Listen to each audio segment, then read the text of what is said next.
Hello everyone and welcome back to the CDL podcast channel. In this episode today, as you can see by the screen, we are going to be doing our predictions for the first week of stage 4. It's the Chicago home series.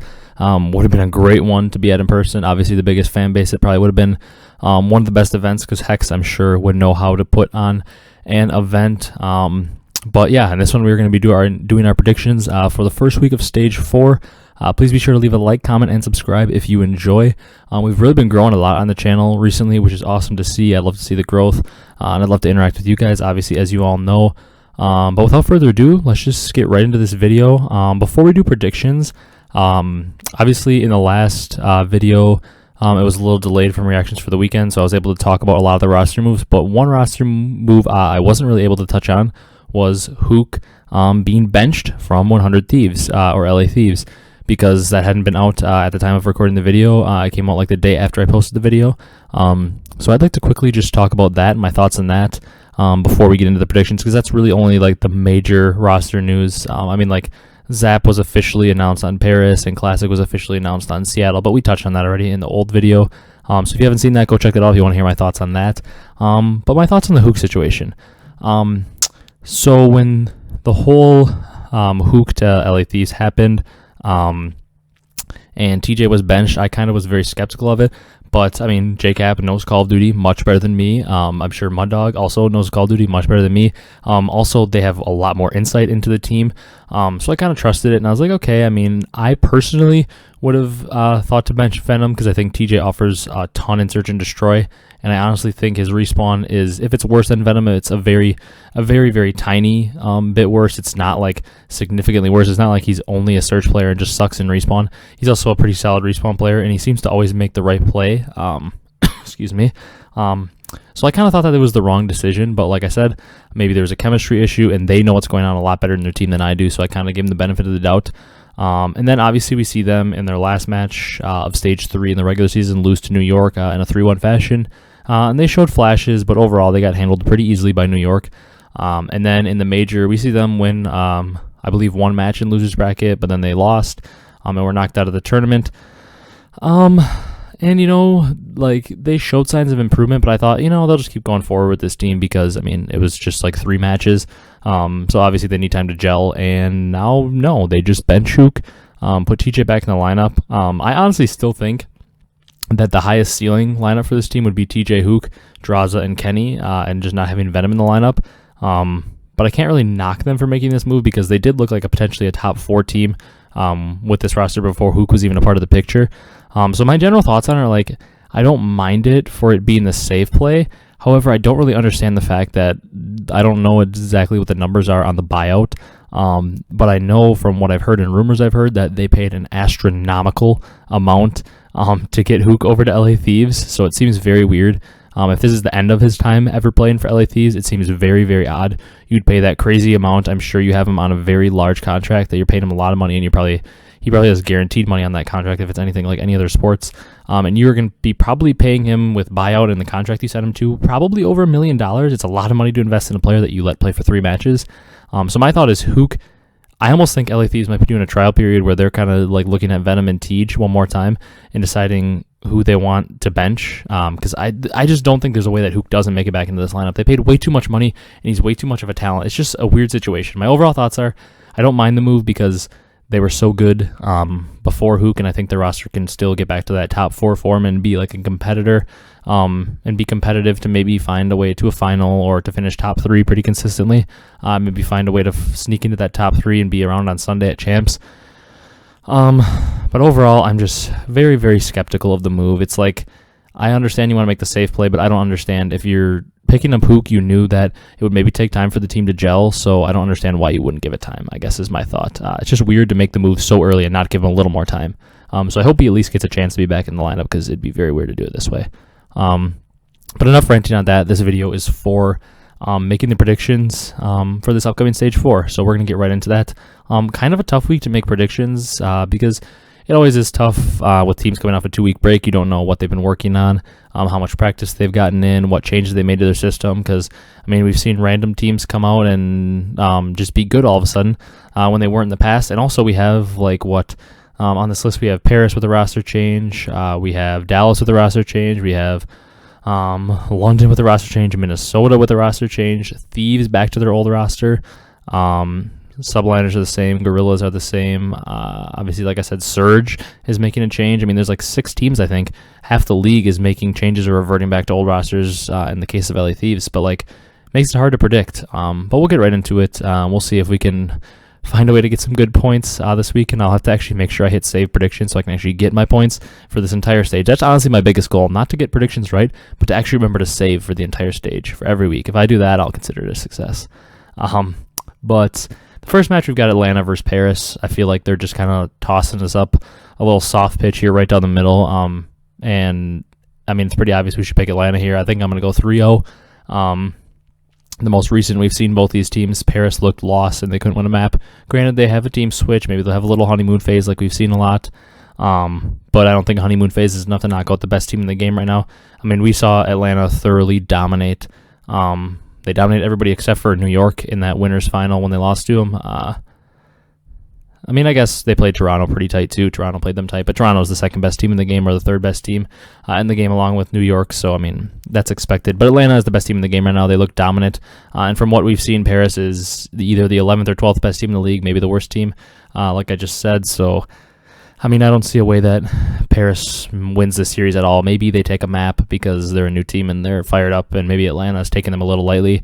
I could maybe see Paris taking a map, but it's going to be a 3-0 Atlanta. Like we say always on the podcast here, there's always 3-0s. Multiple 3-0s happen every weekend. It's always tough to predict them because you never really think a team is completely out of a series. As a fan, you kind of want it to be close. So maybe bias creeps in wanting to be close, but it's a 3-0 for Faze. The second match of Thursday is Toronto versus Florida. Another weird one because it's, once again, the second or third best team in the league in Toronto versus kind of one of the teams that I would consider a wild card team. Florida can come in some days and they might look like the worst team in the league around that 10, 11, 12 spot. And then other days they come in and they look like they have that top 4 potential that they've had all year. In this particular day, I think Florida might come out hot and might come out swinging, but I think it's only going to be enough to win a map. I'm going to give them a map versus Toronto. I clearly think Toronto is the better team.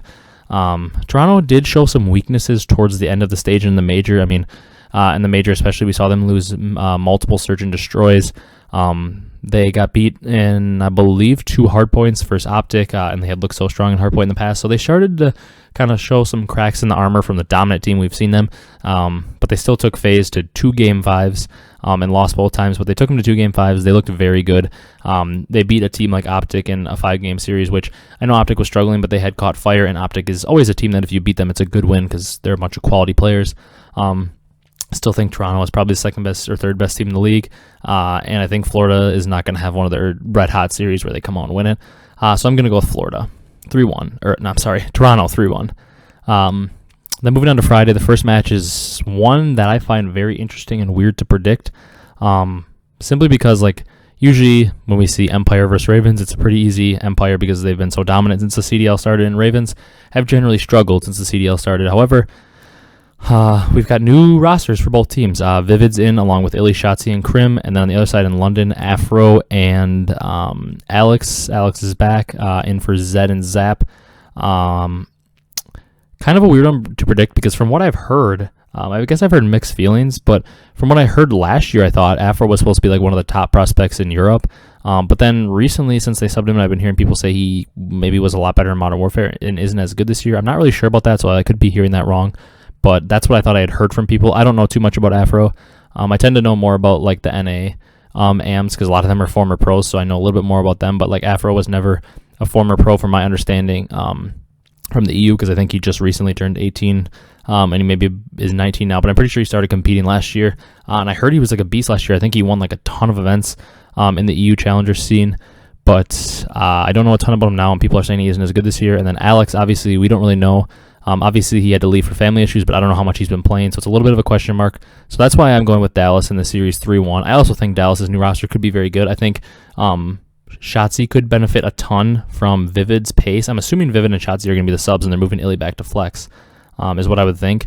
And I think that those two will benefit a lot playing with each other. I think Vivid Obviously, LAG was a slow and methodical team, and he didn't have anybody to match his pace. And not that Illy or like Huke couldn't match Shotzi's pace, but Vivid is like a different speed. Like Vivid is one of the few guys that is willing and wants to play as fast as Shotzi wants to play. So I feel like those two can match their pace and become a really good sub duo that really feeds well and plays well off each other. And obviously we know Shotzi's skill ceiling is up there with any of the players, one of the highest of any player in the CDL. That's why he won MVP and Rookie of the Year last year. And we haven't necessarily, seen Vivid maybe obviously at that MVP peak, but we've seen moments of Vivid where we thought, man, if this guy had a better roster around him, he could be maybe not MVP level, but like towards like a top sub kind of player. So I'm really excited to see them play. They still have a guy like Crim6, who's the winningest player of all time, and they still have Illy, who's been very, very down this year, but we know his potential's there. I just think overall they're a safer pick where obviously they have some wild cards. We don't know how they're going to play together for the new roster, but I mean, we've never seen Afro play in a pro stage, and Alex hasn't played in a few months, so I feel like it's a little bit safer to pick Empire, and that's why I'm going with them. And then the second match of Friday is Optic versus Minnesota. This seems a lot like the Standy match in a way when he first played, because Standy's first match, I believe it was against Optic, where he like took over the map and had a crazy debut, and they either 3-0 or 3-1 Optic. They dominated him pretty easily. And now we've got another new roster where Major Maniac's coming in. He's not going to catch them off guard, obviously, as much. I mean, these Optic guys, Major Maniac's been in the league for a few years now. They know what he brings to the table. He's been one of the better players. I mean, he was one of the better players of the Maddox in BO4. He was one of the better ARs last year. I mean, we know Major Maniac's a very good player. They're not going to be caught off guard maybe like they were with Standy. I think Optic's finding their form, and I think Optic knows they also need to win this because, I mean, they play Faze later in the week, so obviously that's a match that's going to be very tough. It's going to be very hard to beat Faze. It's always hard to beat Faze. So Optic definitely doesn't want to lose this and force themselves to play Faze later in the week to try to get to 1-1. They don't want to fall down 0-2. And for that reason, I think they're also going to beat Minnesota here. I think this is another 3-1 series. I think Optic right now is just coming off a weekend where, I mean, they win. They beat LAG. I believe they beat Florida in there and Dallas as well. So they beat some solid teams. Obviously they lose to Toronto, but it was a Game 5 round 11. And considering coming into the major, Toronto was the favorite, and Optic looked like a team that couldn't win a match. That's pretty impressive that they take them to a round 11 in map 5. And I think they're on the upswing. I think Minnesota could potentially be on the upswing, but at the same time, it's also a new roster that struggled recently. So I think it's safe to go with Optic here. Because once again, this is a lot of what we've seen from them 2 weeks ago. We don't know what improvements they've made. And 2 weeks ago, Optic was very, very far and away the better team over Rocker. So I'm going to stick with that and be safe and go with them. Moving into Saturday, the first match, Minnesota-Paris. I feel like this one's kind of straightforward again. I do think the series is going to go deep, though. I think it's going to be a 3-2 for the side of Minnesota. And the reason I say 3-2 is, like, obviously Paris has Zaptius in the new roster. Minnesota has Major Maniac into making a new roster. I feel like Paris is going to be pretty motivated because I think whether it's 3-0 or 3-1 or whatever versus Faze early in the week, I think they're going to have a horrible showing, and I think they're going to know, hey, we can't start another stage 0-2 like we always do. We got embarrassed in that match versus Faze. We got to come out stronger. I think they'll probably come out. I bet you they'll play a Garrison hardpoint like they always do in map 1, and I think they'll win it. I think they'll start out the series 1-0. Minnesota will bounce back, take the search, because I think one thing Minnesota is going to get better at with time and obviously with practice is search and destroy, because I think Major Maniac, I mean, he came up in the search and destroy scene. He's one of the better search and destroy players that we have in the CDL. Not that Accuracy is not a good search and destroy player. He actually is. But Major Maniac's like a guy who came up in the search and destroy scene, so I feel like he's a little better. And he might improve their search. I think Minnesota comes out. They get back in form and search, win the map 2. I think that probably they take the control, then maybe lose the hard point, obviously win the map 5 since I have them winning 3-2. But I think Paris is going to keep this series competitive, but in the end I think Minnesota's the better team, so I give them the edge. The next match on that day is LA Thieves versus Surge. Another interesting one because Thieves is going back to their old roster, which we would think will be very good again, but who knows, maybe some chemistry could be off since they benched Deej. There could be a little bad blood or just a little bit of awkwardness and maybe not as good of vibes and team chemistry.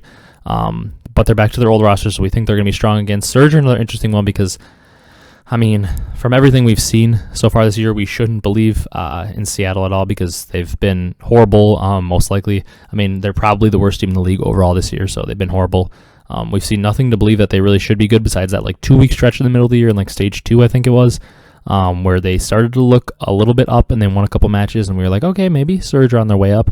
But since then, they've obviously made the roster change to Decimate. Decimate benches himself. They now have Classic in.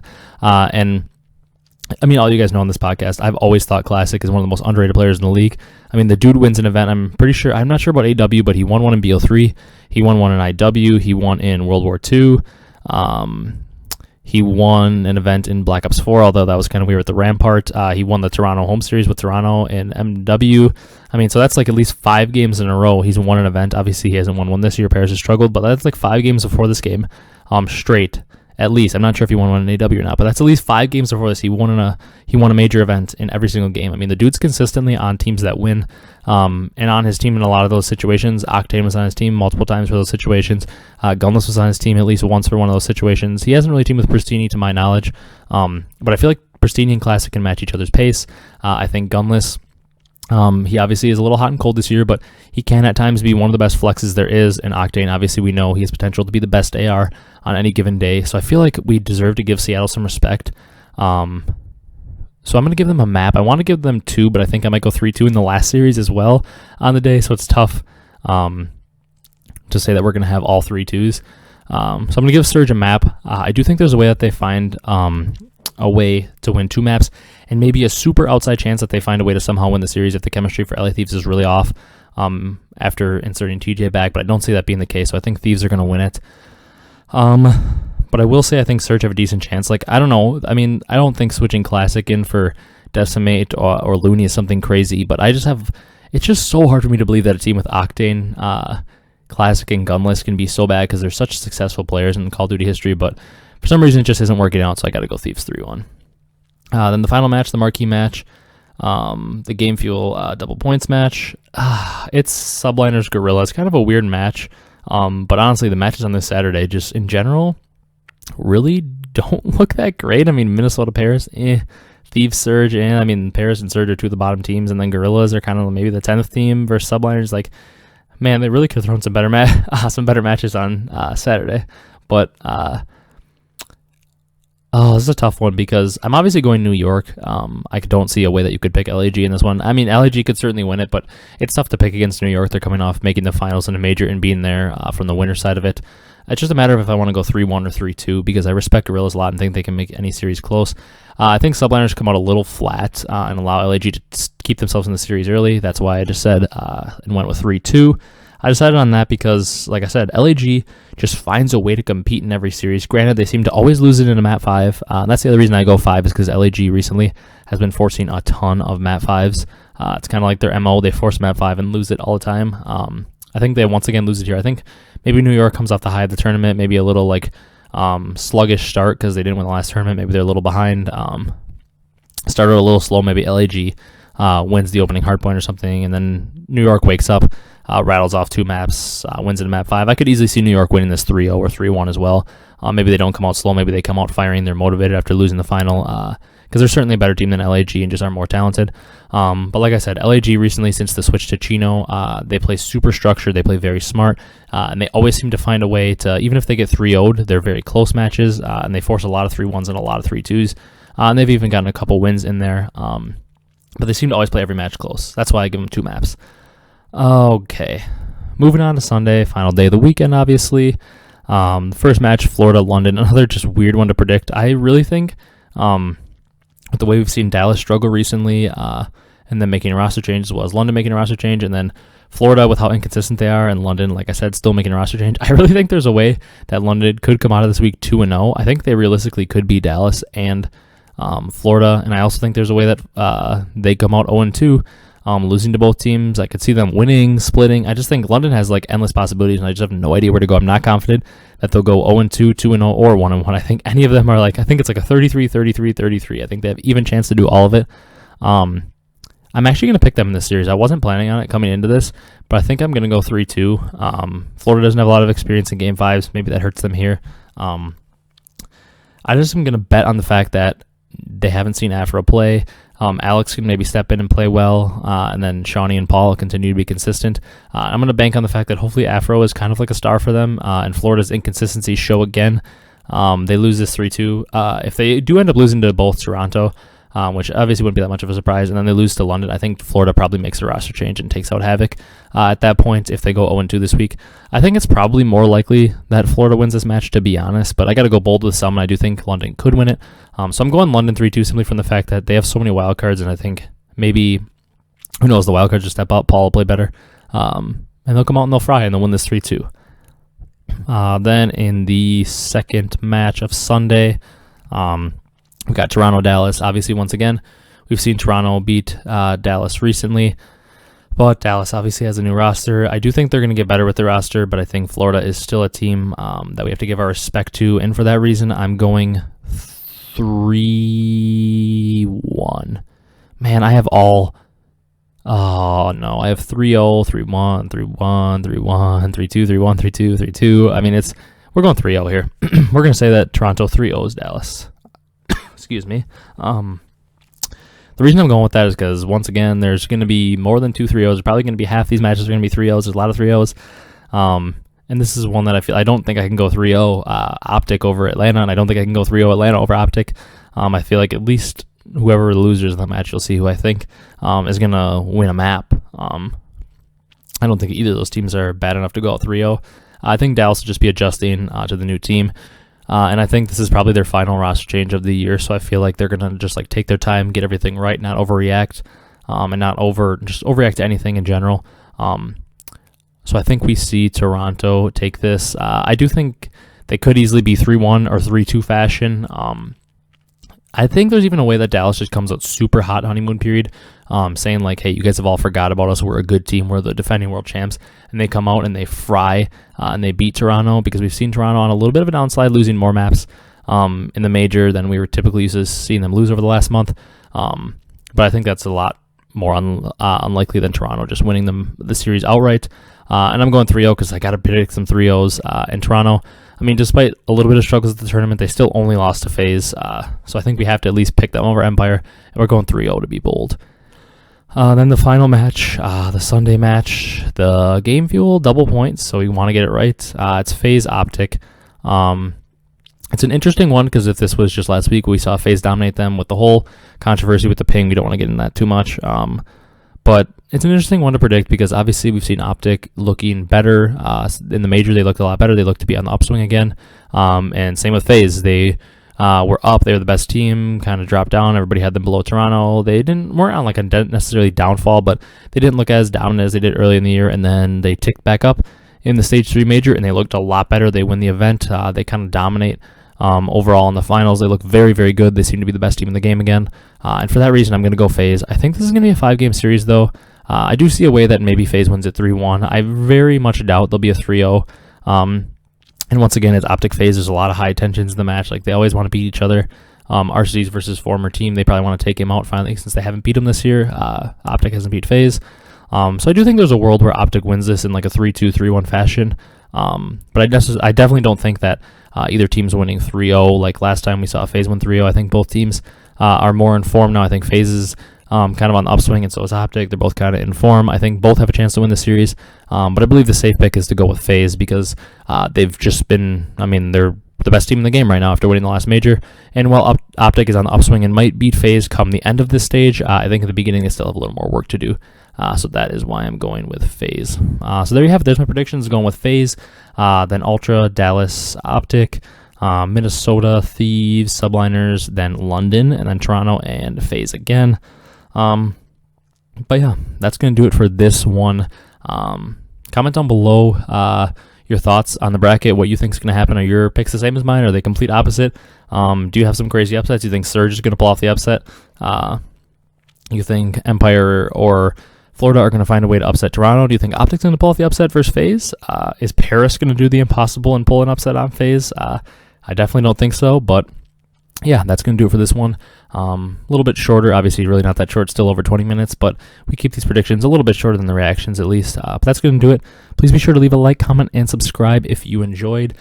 This has been Ryan with the CDL Podcast channel, and I will see you guys in the next one, which is the reactions to the matches this weekend. I hope you guys enjoy watching the matches, and have a great day, everyone. Thanks for watching.